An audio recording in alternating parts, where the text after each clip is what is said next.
7. Let's talk to James Heale, political correspondent at The Spectator. James, very good morning to you.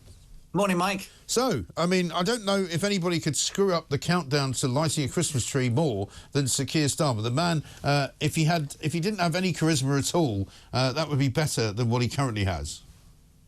I mean, I thought the Thunderbirds relaunch really had got off to a bad start. I mean, it looked almost funereal, didn't it? Standing there like a sort of Keynesian funeral director, giving this, long countdown. He looked almost surprised when it worked. And, there's a clip that's been doing the rounds, Mike, every Christmas of Theresa May doing her countdown and saying, "You're looking forward to Christmas." I mean, she looked like a beacon of festive merriment compared to Starmer, I have to say. And look at Lady Starmer. She doesn't even look like she wants to be there.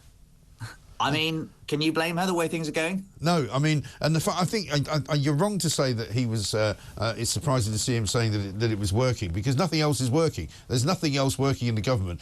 So for him, this was a major surprise, because he's not used to anything. It was the novelty of it. He's not used to anything working when he presses a button.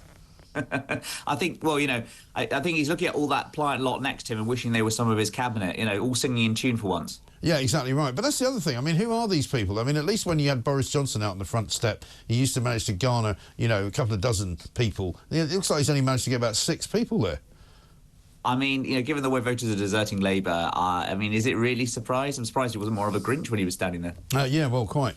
So, I mean, it's been another weird week, because we've got Thursday to come, right, when he's going to have the big launch of the reset of the government. As I said yesterday, Keir Starmer's finally come around to the realisation that the rest of us have already had, which is that nothing's working and you better try again. So he's going to relaunch the government as of Thursday, which will not include any mission statements about immigration, but will include mission statements about getting children into school and ready for it more than they were, 10% ago. So he's going to try and raise that by 10%, from 60 to 70%. And also he's promising that by 2029, you might be able to get an operation. Brilliant. Absolutely. I mean, the general election's in the bag.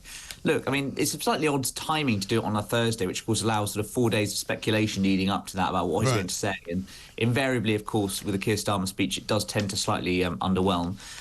So we'll wait to see what he's going to say in that speech. But I think this is Labour's attempt to really, after about 4 months in government, recognise that things haven't gone exactly as they wanted, to try and reconnect with an electorate that seems to be abandoning them in droves, and try to reverse that massive slide in approval ratings, which is the fastest, descending in government history. There has never been a Prime Minister who lost so much support as Keir Starmer's done in the first 150 days of government. It is extraordinary, isn't it? And in the Mail today, quite a remarkable story. Front page says, the government by talking shop. Labour has set up 67 taxpayer-funded reviews, task forces and consultations in the first 150 days of their governance. And when you look inside and they sort of give you the whole rundown, let me just give you a few suggestions as to what they've got. From ninja swords to milkshakes, right? In the Home Office, police pensions, firefighter pensions, a police officer prosecution review, financial requirements for family visas review, counter-extremism strategy review, overseas IT and engineers review, a definition of ninja swords review, and a liability for breaking knife-safe rules review. I mean, that's just in the Home Office. That's just one of about 10 different departments. I think we need a review into why we have so many reviews. Look, I think that there is real questions to be asked about the actual level of work that Labour did in opposition. I think the Home Office... Well, it looks like it didn't do any. Well, quite, but of course they had 2 years they were going to nail on for victory. They were in the polls leading for 3, and they were in opposition for 14 or 5 under Starmer, if you want to call it that. So what was all that work being done for? And as you say, how many of these are necessary? I mean, looking at the Child Benefit Review, just to name one, the task force on that, I mean, that is basically a political sop. That was done to calm the rebels in July who wanted to rebel on two-child benefit. Others of them, the Strategic Defence Review has already been undercut by the Mauritius Chagos Islands decision. So I question the value of a lot of these. And you have to think, is it going to be sort of government by consultation? To govern is to choose. And if you can't govern, if you can't choose, you can't govern. No. I mean, here's another one. Culture, media and sport. Media mergers regime update. Arts Council England funding review. Junk food advertising restrictions. By the way, they've decided they're going to try and ban those from 9 p.m. Online. I don't think they understand the question of online, right? You can't ban things from 9 o'clock online because things are online all the time, forever. It's not a scheduled scenario, right? So if I decide to watch Plank of the Week online from 10 o'clock at night, It doesn't matter whether you've banned junk food advertising from 9 p.m. because I could be watching it on a VPN from South America. So therefore, I'll still get junk food ads anyway. Yeah, absolutely right. And so I question the merit of the lot of these. And of course, inertia comes with a choice. Inertia is a choice, and it comes with a political cost. Take the benefits bill, for instance. There's a welfare reform review going on right now. With 86,000 people projected to be signing on by spring, that means that the welfare bill will be 1.3 billion higher than it is now. So that review is going to report in the spring when Labour will bring forward its changes. That is, I would say, a waste of the first 9 months or so, because why don't you just pick up and run with what Mel Stride was doing with the Tories?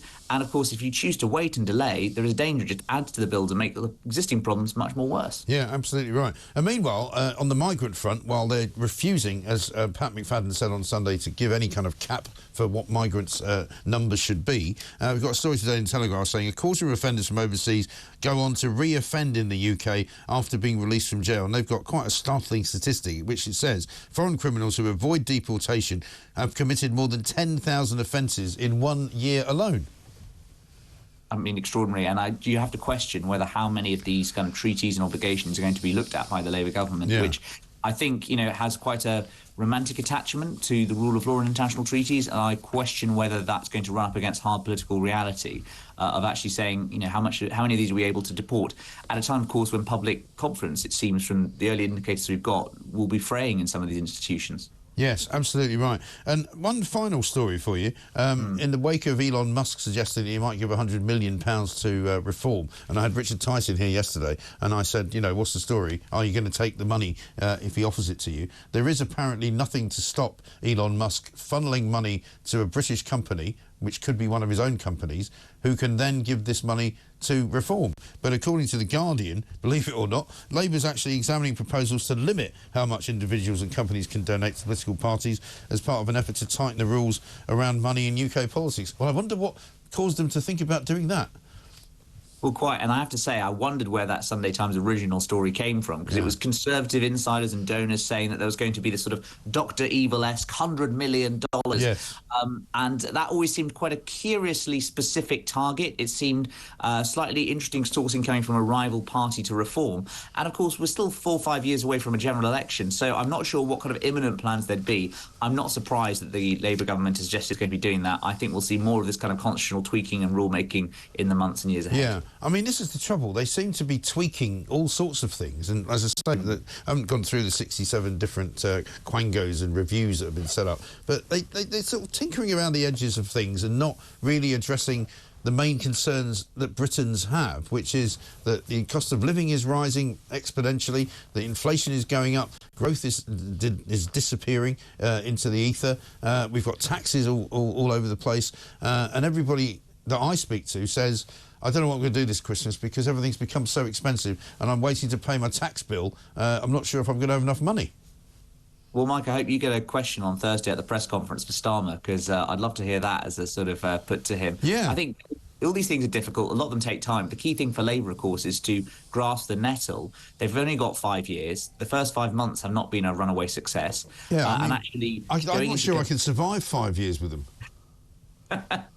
Well, I'm not exactly sure. I mean, maybe we could get some of these. Maybe you get yourself on one of those government reviews and you'll be fine. Yeah. A Mike Graham task force. I'd like to see the recommendations of that for the state. Well, I mean, a lot of people would see it as the home of common sense, actually putting into the government what it is that people are genuinely concerned about. It's not difficult to do. Everybody knows what the problems are. They just don't seem to want to address them. Well, I think that these things are going to be something that Labour has to wrestle with, frankly, and there are difficult choices ahead, things like cutting welfare. Does Labour really want to do that, given its history? We'll wait to see. But, I mean, in the meantime, the preference and the revealed preference for kind of constant deflection and slight distraction, I think shows that they're going to have a really difficult time taking the hard decisions that lie ahead over the next 5 years. Yeah, I think so. James, good to talk to you. James Heale, political correspondent at The Spectator.